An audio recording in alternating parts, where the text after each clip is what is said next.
Welcome, folks. We're living in different times. The times that we started with are not the times that we are facing today. I'm going to talk about the general entrepreneurial environment, the general atmosphere in business for the solopreneur in a typical town in Kenya. I'm not talking about people who are already in business. I'm not talking about established SME and such.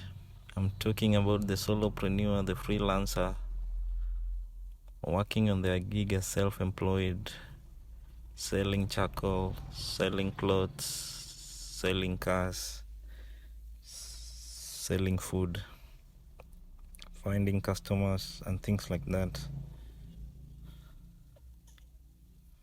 All over we can see times are hard for some people, times are easy for others. That is the nature of the market. The timing is what matters. So I wouldn't encourage anyone to go on saying times are hard and everything. I'll just encourage everyone to understand the situation as it is, then position. And in this talk today, we're focusing on positioning yourself. Let's not talk about money. Let's not talk about other things. Let's talk about the situation that the market presents. Coming from a background of research and a background of trading, you get to understand that in research, especially when you're doing quantitative analysis, the tools that you pick to use, followed by the issues that you present, will affect the findings that you're going to get. In trading, the time you enter the market and the time you exit versus the behavior of the market will affect how much you make. And in both situations, we are talking about percentages of effect. We are looking at the effect. We are looking at the outcome. So when you say climbing a tree has an effect on losing weight, in research, we are talking about how much was the effect. Yes, we have ascertained that it has an effect on losing weight, but now we move on to ask by what amount, by what threshold. The same with trading. Yes, you made money or you lost money, but we ask, when we measure it against your portfolio or against the money that you risked in the trade, what is the percentage gain? How much did you gain? And overall, were you going up, were you going down, and by what margin? That is all that we can compare someone who's playing with 10 shillings and we can compare someone who is playing 100 shillings, because you are looking at the percentage return or the percentage effect that has been demonstrated in this situation. So back to the solo entrepreneur, the thing is, how much are you putting in? How well are you timing your market? If you're selling charcoal, you're not going to make money at the exit point where you're going to meet your customer and sell it to them. You're going to make money at the point, at your entry point. And in business, your entry point are your costs.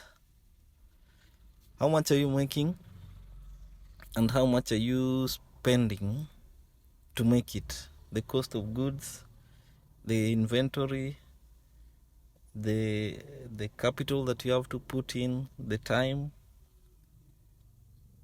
When you are comparing solopreneurs and their gigs, there's someone who's just sleeping around, seeming like they're not doing anything, but at the back end of their enterprise, they are solving problems, trying to find the lowest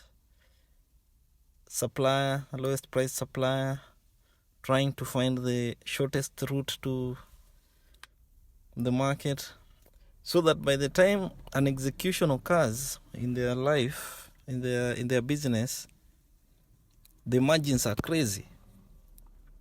So yes, this person sells the end product at 100 shilling, and person B also sells the end product at 100 shilling. But it so happens that a person A entered the deal at 10.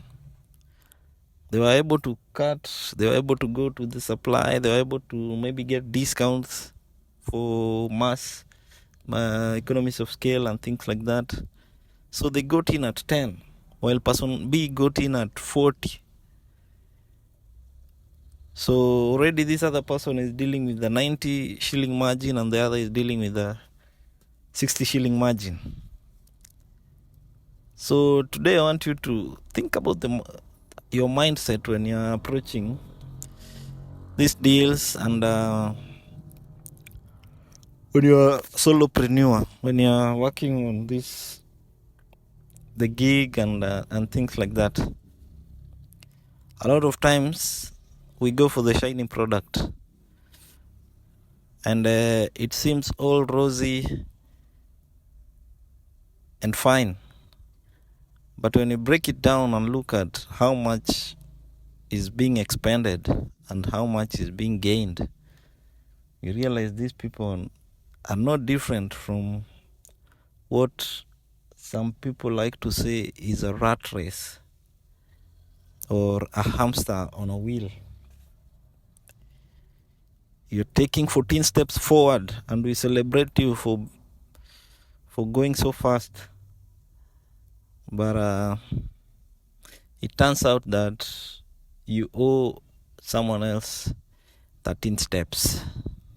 So the person who took 2 steps, but they were hers, and she didn't have to pay back to anyone, versus you who took 14 but you pay back 13.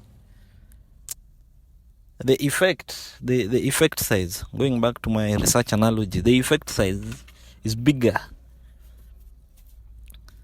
And in trading, when you have a portfolio of, let's say, 10,000 shillings, to make it simple, and you move that to 20,000 shillings, you just 100% your portfolio. Yeah. But you made 10,000 shillings. There's a person with 100,000, and they move it to 100,010.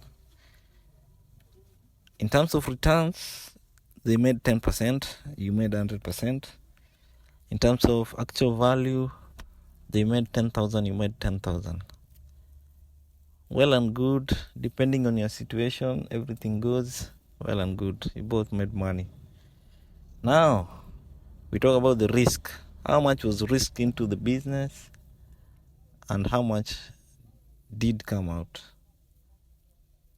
Someone with 100 who's not risking, who's not taking leverage or things like that, making 10 is in a good position. Someone with 10 making 10,000 making another 10,000.